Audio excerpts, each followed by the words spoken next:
Hi everybody, I am Dr. Chandrasekhar, Director of Shoulder Surgery, Kim Sunshine Hospital, Begumpet. ఇంకా భుజానికి సంబంధించిన సమస్యల్లో ఒకటి ముఖ్యంగా చెప్పుకోవాల్సింది ఈ రొటేటరీ కఫ్ మజిల్స్ టేర్ అంటాం. రొటేటరీ కఫ్ టేర్ ఇంగ్లీష్లో అనేది. ఈ రొటేటరీ కఫ్ మజిల్స్ అనేవి బేసిక్గా ఈ మన బాల్ అండ్ సాకెట్ జాయింట్ ఏదైతే ఉందో ఈ బంతిని తిప్పడానికి ఉపయోగపడే మజిల్స్. ఇవి ముఖ్యంగా మనం చూసినట్టయితే ఇవి 4 మజిల్స్ ఉంటాయి షోల్డర్లో. ఒకటి ఫ్రంట్ సైడ్ ఉన్నదాన్ని సబ్స్కాపులరిస్ అంటాం, ఈ పైన ఉన్నదాన్ని సూప్రాస్పైనటస్ అంటాం, అలా విధంగా ఈ వెనకాతలు ఉన్నదాన్ని ఇన్ఫ్రాస్పైనటస్ అంటాం, అన్నిటికంటే కింద ఉన్నదాన్ని టెరిస్ మైనర్ అంటాం. ఈ 4 మజిల్స్ ఈ చివర మీకు ఏదైతే కనిపిస్తుందో వైట్ కలర్ స్ట్రక్చర్ ఏదైతే ఉందో దీన్ని టెండాన్ అంటాం. బేసిక్గా అంటే ఏదైనా కండరం బోన్కి అటాచ్ అయ్యేటప్పుడు వైట్ కలర్ టిష్యూ ఫామ్ అవుతుంది, దీన్ని టెండాన్ అంటారు. సో మజిల్ కాంట్రాక్ట్ అయ్యేటప్పుడు టెండాన్ అనేది బోన్ని పుల్ చేస్తుంది. ఆ బోన్ పుల్ చేయడం వల్ల మనకి బోన్లో మూమెంట్స్ వస్తాయి. ఇది జాయింట్ మెకానిక్స్. ఇవి చూసినట్టయితే ఈ మజిల్స్ అయితే రొటేటరీ కఫ్ మజిల్స్ ఇవన్నీ కలిపి ఒక వైట్ కలర్ టెండాన్ స్ట్రక్చర్ తయారు చేసి ఇది ఈ బంతిని పట్టుంటాయి. ఈ బంతి యొక్క రొటేషన్స్లో హెల్ప్ చేస్తుంటాయి. ఈ రొటేటరీ కఫ్ మజిల్స్ అనేవి డ్యామేజ్ అవ్వడం అనేది చాలా కామన్ ప్రాబ్లం భుజానికి సంబంధించిన సమస్యల్లో. ఎక్కువగా ఇది వృద్ధుల్లో కనిపించే సమస్య. అంటే సాధారణంగా 55, 60, 65 సంవత్సరాలు దాటిన వాళ్ళు ఈ సమస్య ఎక్కువ కనిపిస్తుంది. ఇది 2 రకాలుగా ఈ రొటేటరీ కఫ్ డ్యామేజ్ అవకాశం ఉంటుంది.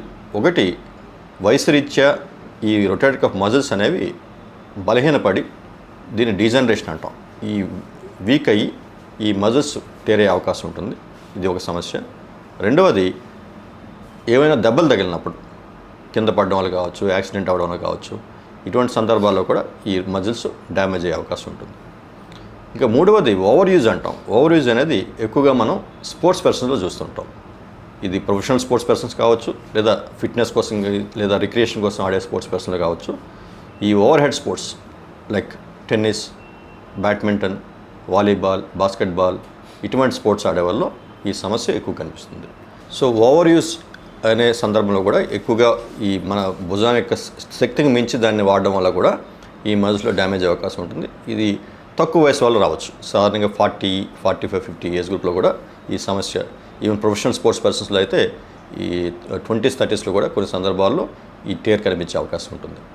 కానీ మొత్తం మీద చెప్పుకున్నట్టు ఈ రొటేటరీ కఫ్ మజిల్ టేర్ అనేది సాధారణంగా సీనియర్ సిటిజన్స్ 60+, 70+లో వచ్చే అవకాశం ఎక్కువ ఉంటుంది. నేను ముందుగా చెప్పినట్టు ప్రతిసారి మనకి భుజానికి దెబ్బ తగలాల్సిన అవసరం లేదు, లేదా భుజంతో అయినా హెవీ వెయిట్స్ లిఫ్ట్ చేయాల్సిన అవసరం లేదు.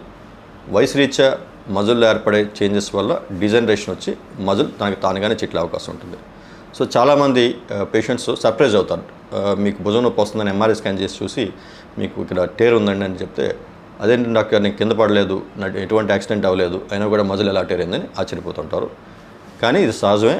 దీన్నే మనం డిజనరేషన్ అంటాం, లేదా వేర్ అండ్ టేర్ ఫెనోమెనా. మన బాడీలో వేరు స్ట్రక్చర్స్, ఫర్ ఎగ్జాంపుల్ మన జుత్తు ఎలా పండుతుందో, బోన్స్ ఎలా వీక్ అయితే ఆస్టియోపోరోసిస్ ద్వారా, జాయింట్స్ ఏ రకంగా ఆర్థరైటిస్ ద్వారా అరుగుతూ ఉంటాయో, ఈ మజిల్స్ కూడా ముఖ్యంగా ఈ భుజానికి సంబంధించిన మజిల్స్ కూడా వీక్ అయ్యి బలహీనపడి తమకు తాముగానే రోజువారీ పనుల్లో కూడా టేర్ అయ్యే అవకాశం ఉంటుంది.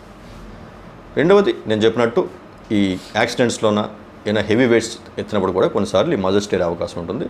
ఇది కూడా ఎక్కువగా middle age and older age పేషెంట్స్లో కనిపించే సమస్య. ఇంకా మూడవది నేను చెప్పినట్టు ఓవర్ యూజ్ సిండ్రోమ్ అనేది ఎక్కువగా తక్కువ వయసు వారిలో వచ్చే అవకాశం ఉంటుంది. ముఖ్యంగా ప్రొఫెషనల్ స్పోర్ట్స్ పర్సన్స్ లేదా రెగ్యులర్గా రిక్రియేషన్ స్పోర్ట్స్ ఆడే వాళ్ళు ఈ సమస్య కనిపించే అవకాశం ఉంటుంది. దీంట్లో లక్షణాలు ఎలా ఉంటాయి? ఇది భుజంలో దెబ్బ తగిలినప్పుడు కొంతమందికి సివియర్ పెయిన్ రావడం, చెయ్యి ఎత్తలేకపోవడం, భుజం ఏదైతే పైకి ఎత్తలేకపోవడం, ఇబ్బంది, ఈ చెయ్యి మూమెంట్స్లో రొటేట్ చేసేటప్పుడు కానీ పెయిన్ ఏర్పడడం, ఇటువంటి లక్షణాలు కనిపిస్తుంటాయి. కొంతమందిలో రాత్రిపూట కూడా భుజంలో నొప్పి వచ్చే అవకాశం ఉంటుంది. అదేవిధంగా ఏమైనా వెయిట్ లిఫ్ట్ చేయాలని కూడా భుజంలో పెయిన్ వచ్చే అవకాశం ఉంటుంది ఈ సమస్యలో. బట్ కొంతమంది నేను చెప్పినట్టు వారికి ఎటువంటి దెబ్బ తగలకుండా కూడా క్రమేపీ కొన్ని వారాలు, కొన్ని నెలల తరబడి కొంచెంగా నొప్పితో మొదలై ఈ నొప్పి క్రమక్రమంగా పెరిగే అవకాశం కూడా ఉంటుంది. ఏ భాగాల్లో డ్యామేజ్ ఏర్పడితే ఎటువంటి సమస్యలు వస్తాయో తెలుసుకోవడానికి కీప్ వాచింగ్.